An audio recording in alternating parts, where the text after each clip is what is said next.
Welcome, fans of fantasy and of good media.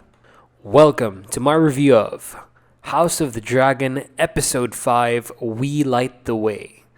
Okay, so Episode 5 is just like on another level. Oh my god. It has a 5-star rank on HBO Go, and yeah, it fucking deserves this. And yeah, I said Go, not Max. We don't have it here where I'm from. But we still get most of the shows all the same. So yeah, for this episode, it's a payoff episode that again deviates from the books as well as clears things up for the unreliable narrators in the book.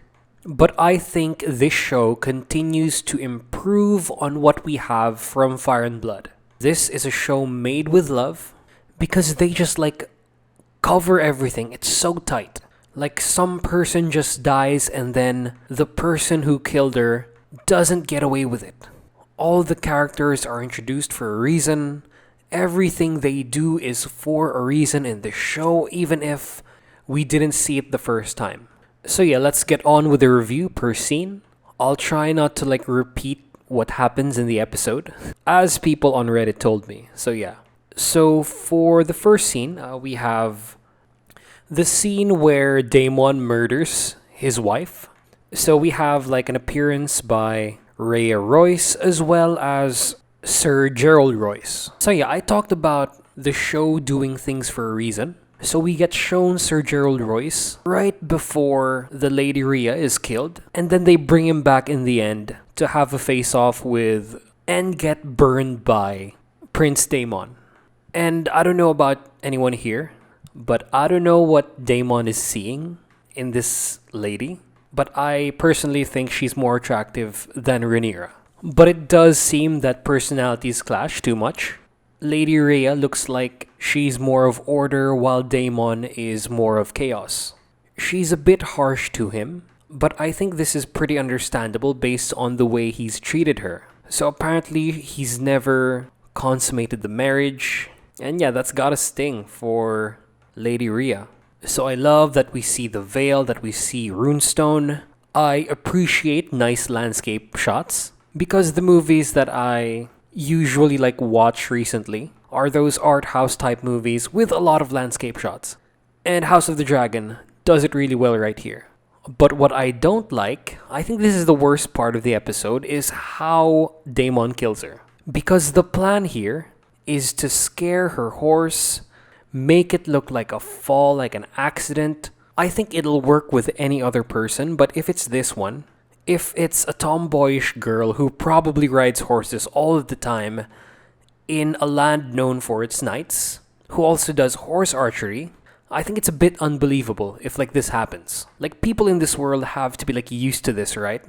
But yeah, he's not even on horseback. It's shown that Lady Rhea is suspecting something when she looks back, but she just stays there and lets Daemon near her horse. And these two hate each other. And Rhea is just busy spouting off at him. And when she realizes that she's gonna kill her, she doesn't even have a knife or something. She goes for her bow, and it's ineffective at that range. Daemon's already too close. And so yeah, she gets paralyzed, of course. And Daemon first stops and tries to leave her to die of exposure. And I think this is against Daemon's character, since she might survive. She might tell on him. So I think it would have been more faithful to Daemon's character, or it would just make him look smarter if he just went for the kill right away. But the way he does it is he crushes her skull with a rock, and isn't that a bit of overkill? The way the fall happened doesn't really warrant for someone's skull to be crushed, especially from the front. So yeah, this really made Daemon look weak, as well as it permanently turns him heel for most watchers of the show. And for some, she'll be just a stepping stone because this is the first time we've seen her. But I think we should have seen her for at least one episode before, have her interact with him 2 to 3 times. It would have made the scene more effective, make her look more sympathetic to get the desired effect of Daemon's action. But yeah, I think this was poorly done. But I think this is how show and book Daemon would have gotten rid of his bronze bitch. This is a lot more believable than how they do it in the books. Because in the books, it's a legit accident. She falls from her horse, she hits her head, and then she manages to get taken home, and then she dies a couple of days later. That's like pure plot convenience, how they do it in the book, and it makes a lot more sense for Daemon at that point in time to attempt shit like this. So yeah, I love that he actually kills his wife, but I don't like how they do it. I think it would have been better if it was like a trap, if he was also on horseback. And how does he stay covert, by the way? Is Caraxes there? Does he take a horse? I think everyone would know who Daemon is. So yeah, poorly done scene, great scene if done well, and it improves upon the books. So after this is the king's trip to Driftmark. So we get 2 castles in this episode. They start it on the boat. It's all silent. We get a distant shot of Driftmark, but then it quickly cuts to the Red Keep, and it's a bit jarring, where Alicent is seeing off her father who just got fired, and he leaves a couple of words of wisdom, but it would have been better if this scene came before the scene on the boat. But yeah, it's the start of Alicent's character development. It's a lot more natural in the books and a lot more believable, since I don't think Alicent is the sort of character who, if Rhaenyra did not lie to her, would betray her best friend, even if she did have heir children, or rightful heir children according to her and her father. The show just makes everything make sense, unlike the Rings of Power, and unlike the original Game of Thrones. But yeah, very well acted. I think Alicent here is the MVP. This was her episode to shine. Rhaenyra was a bit understated. King Viserys also very understated because he was pretty much dying the entire episode. And Daemon, we don't really get to see much until the end. So after this, we have the king, Rhaenyra, the new hand of the king, Sir Lionel Royce, Sir Criston Cole and another King's Guard, and some dudes visit Driftmark. Oh wait, it's not Castle Driftmark, since that's a piece of shit that gets flooded. It's a castle called High Tide that Lord Corlys builds, you can say with his own 2 hands. And I thought this castle was like a VFX, but apparently it's not. It's a real place called St. Michael's Mont. And I was about to say that it's like a Mont Saint Michel sort of place, but less spectacular, but that's pretty much what it is. A lot of people are wanting Mont Saint Michel to be high tide, but I just think it's a bit impossible. People are complaining that St. Michael's Mont, which is a translation of Mont Saint Michel, by the way, it's kind of teasing the fans in a way, is too small and too shitty to be high tide. And yeah, well, I do agree that Mont Saint Michel fits the description more. I feel that it's a bit impossible because, one, it's a hot tourist attraction.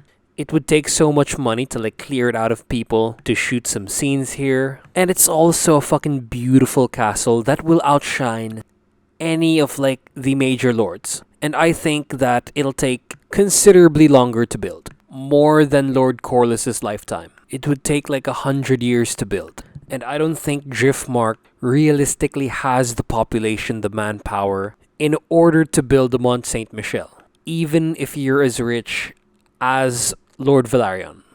Since he starts the building, right? I think this is a more realistically built castle within Corlys' lifetime. And it's also pretty enough, and it does have the same name, only in English. And yeah, I think it kind of suits Lord Corlys' origins. It suits the seafaring nature of his house. And from this shot, it looks pretty good.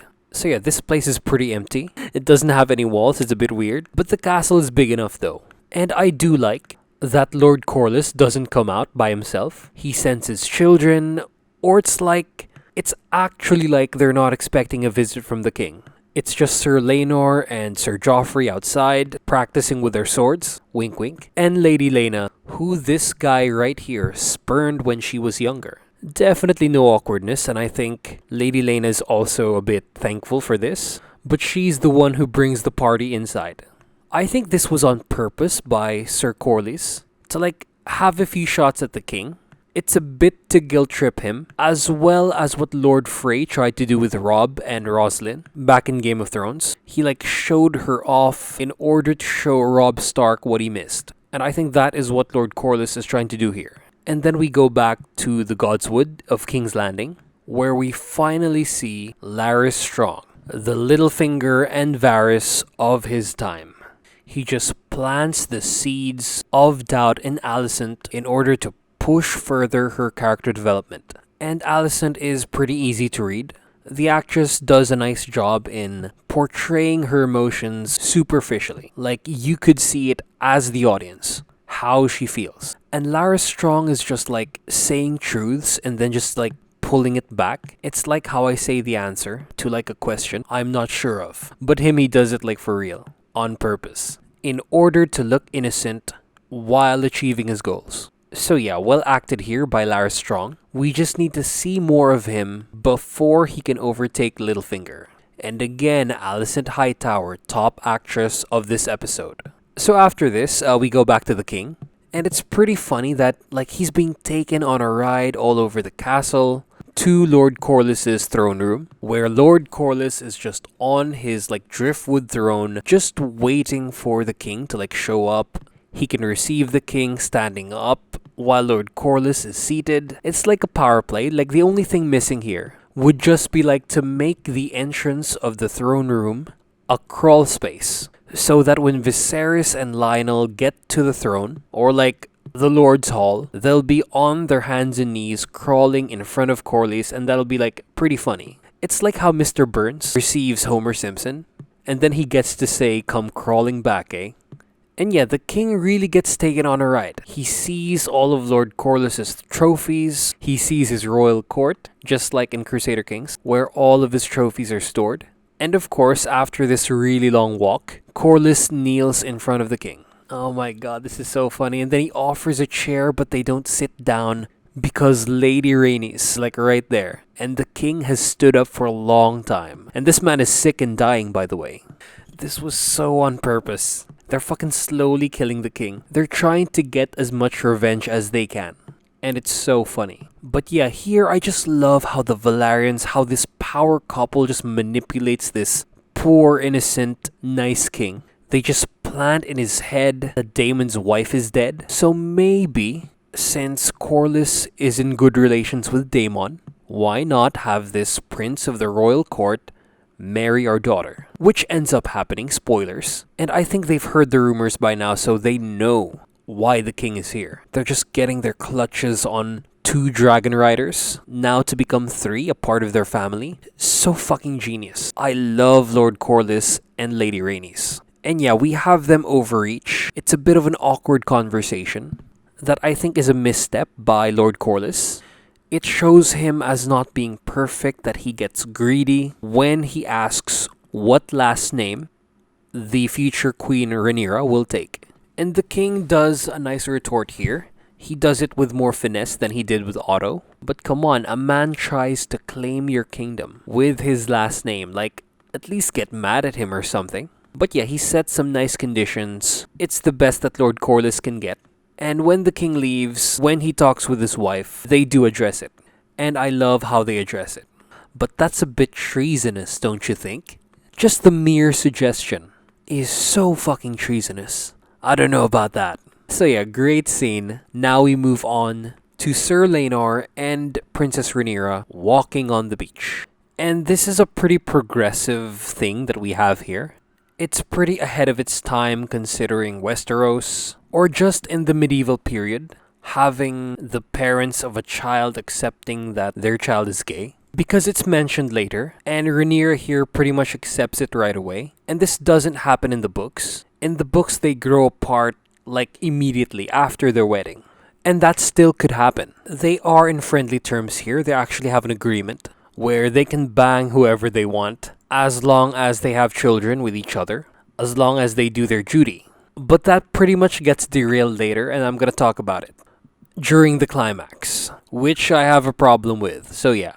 But this whole conversation here, they use like metaphors, but a lot better than in fucking Rings of Power. Since it's pretty direct, it's not very intellectual, and it's more realistic. I think I've heard this said before in like another way. But yeah, I really like this part. I really like this change from the book, where Rhaenyra and Laenor start out in very good terms. So after this is the conversation between Corlys and Rhaenys as he's looking over the mask of the crab feeder, I think. It takes us back to Driftmark.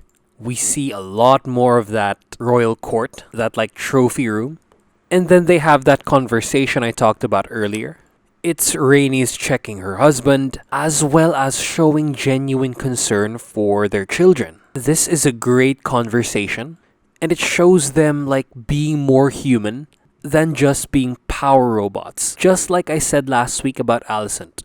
Like, who would not have this conversation? And then we know that Corlys is being driven by the love for his wife, who he believes was supposed to be queen. So yeah, it just makes them more human. It doesn't make them out to be just fucking robots from a Philippa Gregory book or show. And it's finally nice to spend a lot of time with the Valerians. See how they really are. If like Rhaenys really wants like still to be the queen. To like have them doubt themselves. Because they have it good here. High Tide is a pretty good looking castle. A lot more inside with those trophies. Like, why not be content with what you have right here? And it seems to suit Laenor more if he stays here in Driftmark. If he, like, just becomes the Lord of Driftmark and not be like the king or something. He doesn't have the stomach to, like, live in King's Landing and be the king, unlike his father does. And speaking of Laenor, we have him here, like, talking to Sir Joffrey. Sir Joffrey Lonmouth. It sounds like Joffrey Monmouth. You know, the history of the kings of Britain. I'm such a fucking nerd. But yeah, short scene. It builds up the character of Laenor. It makes him his own person. And I already think he's a lot better presented than Renly. We didn't need like a sex scene or anything. It's just like genuine love. But this is when their like sort of investigation starts in who Rhaenyra's boy toy is. And speaking of Rhaenyra, I'm getting better at my segues. We have a scene between Rhaenyra and Criston Cole that I think is the second best scene of the entire episode. It's very well acted. Like, this is totally how a dude would react after, like, I don't know if Criston is like a virgin or something. But yeah, I assume that he gave his like maidenhead to Rhaenyra, vice versa. He promises a lot of things, although like simpler than what Gendry promised Arya. Like, the Gendry Arya scene was just like so cringy. Gendry doesn't even sugarcoat the promises he makes. He just flexes his stuff. And here, Criston Cole, who I think would make a nice like Sir Lancelot, propositions this to Rhaenyra in a very like fairy tale-ish sort of way, ignoring all of the dangers that this entails. The man is a Kingsguard, the woman is a princess, and there are dragons controlled by the king. Personally, knowing how things play out, like with the power of hindsight, with the number of people who die in the war, in the Dance of the Dragons, I think Rhaenyra should have took this. It probably would have made her happier, but they would be on the run, which I think is what Rhaenyra wanted at the start of the show, but not anymore because she's evolved from that. She actively wants to be a queen. And I think Criston, of all people, after 5 episodes of being with Rhaenyra, should know. And yeah, this part here was very well acted. I like how Criston propositions. I also like how Rhaenyra struggles with making a decision. That it was only like a cunt's hair. The decision between accepting and declining. But she ends up declining. Which is the less romantic option, but I think is the most sensible. But in the end, turns out to be worse. For all those people who died in the war. But yeah, her decision here makes a lot of sense. But do you think I would choose infamy? In exchange for a bushel of oranges or a ship to Asai, they are going to get hunted down to the ends of the fucking earth, despite all of like Criston Cole's good intentions. And Criston is a Kingsguard. They are going to kill him and send Rhaenyra to like a sept or something. So yeah, this made Sir Criston look like a simp. especially after being told that her and Laenor have an agreement. Kristen, like, kind of goes to the side of his honor and then acts like a fucking simp. He can't share this woman with, like, another dude who probably won't even touch her. I think this is, like, a great arrangement for Kristen. But all of his, like, high and mighty ideologies, this, like, whole thing with the Kingsguard, this is all figurative. If they don't know, no one will wonder. No one will know. Other members of the Kingsguard, as well as, like, the Night's Watch, all break their oaths. Like, oaths here don't have power, just like in Tolkien. And plus, he ends it by making Rhaenyra feel sorry for him, by making it all about him instead of his, like, love for her. So yeah, great fucking scene. This is exactly what, like, an immature guy would do. Fuck, I love that scene. People hate it because it makes Kristen Cole look like a simp, but fuck, come on. It's part of the story. It builds to his eventual break with Rhaenyra and joining the Greens. And so after this is Lady Alicent's meeting with Kristen Cole to know if Rhaenyra fucked Daemon. And I think a lot of people think this, like, comes out of nowhere. He just confesses to the queen of, like, what he did with Rhaenyra. But I think this is in line with Sir Kristen's character. He's a Boy Scout in the books and a Boy Scout in the show. Like the typical honorable knight, he asks to be killed instead of gelded because who the fuck wants to be gelded? And of course, Alicent dances around the topic just like her father. Nice touch there. They don't speak plainly, or Alicent doesn't speak plainly. This is pretty much how Otto tells the king. And then Kristen just says it. This naive but honorable man, emotionally compromised dude who just got rejected. Like, I have been rejected a couple of times. And you know what? I can fucking relate to Sir Kristen right here. Holy shit. This and what he does after this is exactly what I would have done. Or what I did in those times. Holy fucking shit. Kristen Cole, like, needs to hit the gym or something in order to get over Rhaenyra. But yeah, how relatable this scene is now kind of pretty funny. So after this is King Viserys just, like, getting sick, is suffering, but he continues to live. It's said in the preview that the king will die, but spoiler alert, he doesn't in this episode. He shows up in episode 6 in the preview as well. And this is pretty much what happens in the books. He lives until his children are, like, or at least Aegon is a young adult. So we're probably gonna see him until episode 8 at the maximum.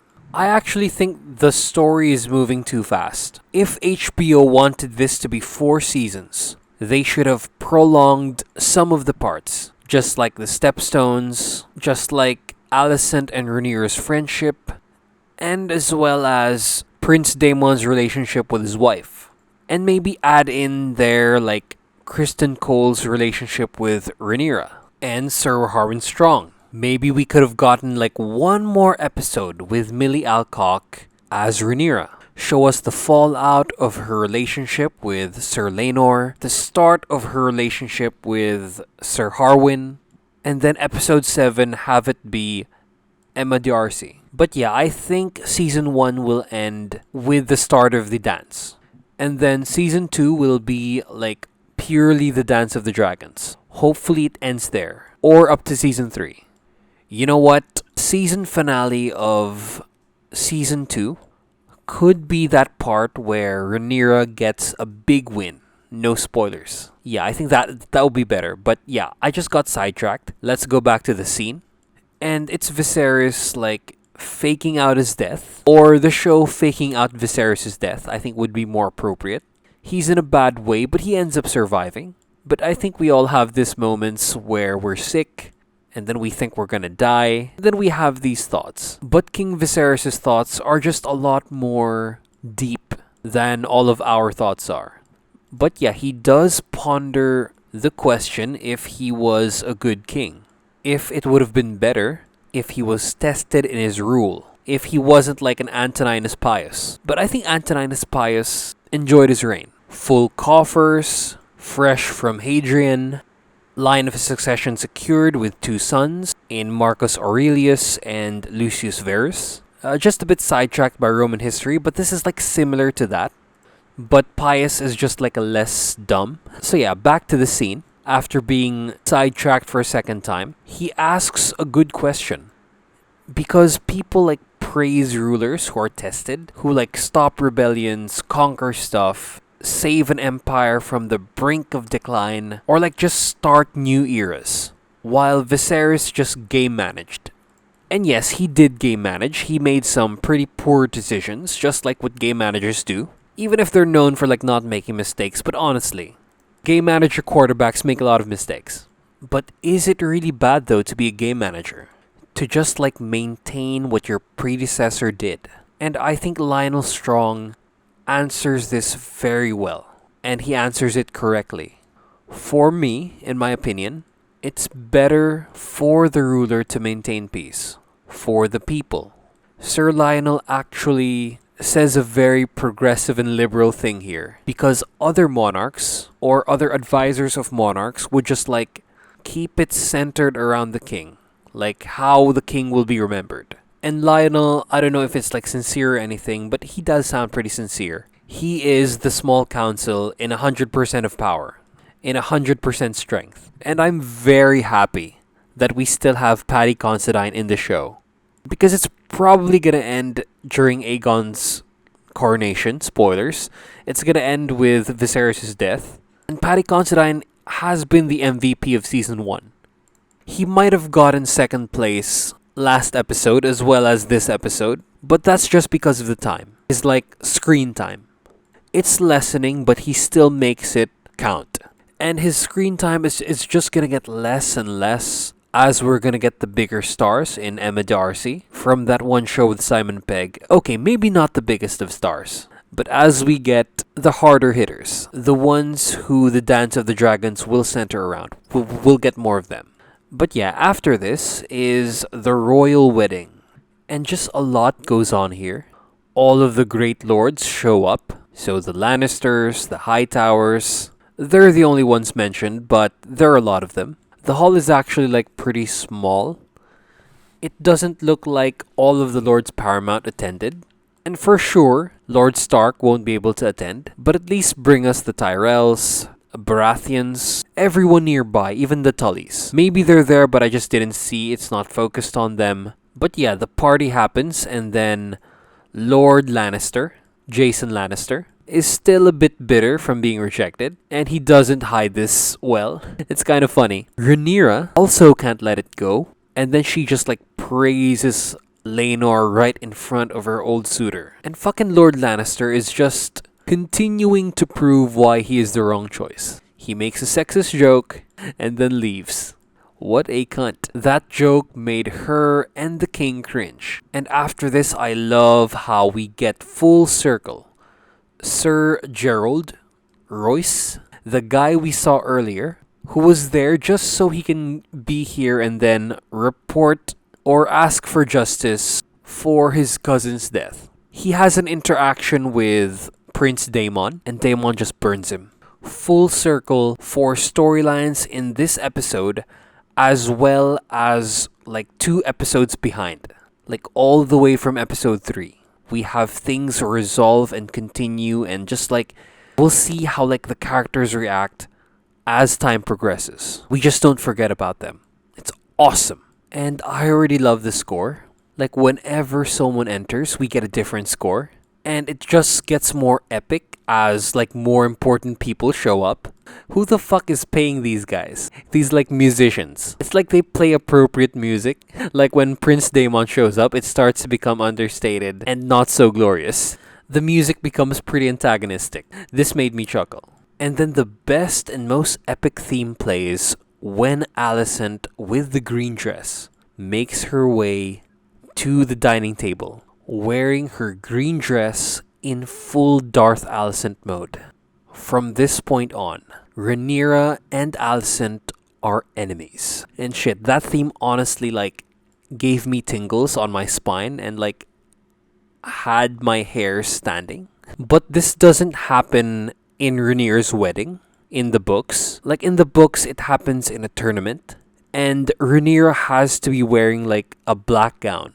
That's why I think there should be another episode, like with Millie Alcock and the current Alicent before we move on to their older versions. Because that scene with like both of them like wearing black Rhaenyra and then green for Alicent is pretty iconic. And they still have a chance to like catch up, to like remedy this. But as it is now, it's a pretty nice scene, pretty cool, great music, and impactful. Because I do think that this should have happened like in Rhaenyra's wedding. It just makes it feel a lot more personal. It's more like a slight to her. It's more a declaration of war if it's on her wedding, which is supposed to be like the happiest day of your life, and like one step closer to her being queen. Because in the tournament, it's just like nothing for me. But I think that Rhaenyra should have worn black. But again, they can do it in the next episode. If they don't do it, it's gonna be a mistake for them. Again, it's very iconic in the books. So yeah, after this is like the choreographed dancing scene with Laenor and Rhaenyra. It's not as choreographed as like Knight's Tale. It still looks really good. You know what? Thank God it's not as choreographed as Knight's Tale, because it would make Game of Thrones or House of the Dragon look less serious. But yeah, they have a nice dance, and it's clear that like Laenor dances a bit better than a man should. Not to imply anything. But yeah, Rhaenyra then dances with, I think, like all of her like crushes or future lovers. So first with Laenor, and then with Sir Harwin, foreshadowing, and then with Daemon, who like almost kisses her, but then a fight starts. And the green faction does start forming. We have like Lord Hightower supporting Alicent. The black faction is just with Velaryons. But I expect this to pick up in another party scene. Like it should. It should have a scene where Rhaenyra is wearing black, like against the green of Alicent. And they're both gaining followers, not just Alicent. But I could see one way that it could work. It does make Rhaenyra the underdog as of now. And especially how this ends. Rhaenyra is like so much an underdog. We have Daemon dancing with Laena, foreshadowing. And then this conversation between Sir Joffrey Lonmouth and Sir Criston Cole. Okay, I'm just starting to narrate this whole scene, but it's like so good. So I have to, in order to properly give it justice. So for the scene right here, I think they made this change where Sir Joffrey Lonmouth talks to Criston Cole. Because in the book, Criston kills Joffrey in a tournament. So it's like within the proper like setting. It's not a crime to like have a person die in a tournament. But here, it's just Sir Joffrey like reiterating the agreement, and this pisses off Criston Cole. And this is the climax that I talked about, by the way. It pisses off Sir Criston, even if there's not much of a reason why. Joffrey just says that he loves Laenor and that they should keep their secrets, they should have this arrangement, but this pisses off Sir Criston, and then he kills him. He fucking kills him on the dance floor after Rhaenyra dances with his like future lovers. And I like how we don't know what happens. We're in the point of view of the king. He's looking at Daemon and Rhaenyra about to make out, and then we see them disappear. And then we hear a fight. We don't know what's happening. This keeps us in suspense. I mean, it's not the Red Wedding, but it's something. And it's something pretty stupid. Because the reason why Sir Criston, like, kicks Laenor's ass, as well as, like, brutally murders Sir Joffrey, is a bit dumb. Like, it's not warranted. Sir Joffrey was, like, being a bro right here. But with mailed fist, Sir Criston just like book accurately of how like Gregor Clegane beat the shit out of Oberyn Martell, pounds Sir Joffrey's face in so badly. This causes a chaos so much that it takes Sir Harwin to save the princess. The king also like pukes blood. This scares all the guests. This is like clearly brutal murder by a member of the King's Guard on an innocent man. And nobody fucking arrests Sir Criston. They just have a private wedding with Rhaenyra crying with Laenor. This was like pretty sweet. But they just like let Sir Kristen go free and like commit seppuku as he's being stopped by the queen. But yeah, this is the last thing I'm gonna talk about. The rest of the scenes after this are like of no consequence right now after what fucking happened. Yeah, the wedding scene was very good. It was very sweet. It's the right decision for the king.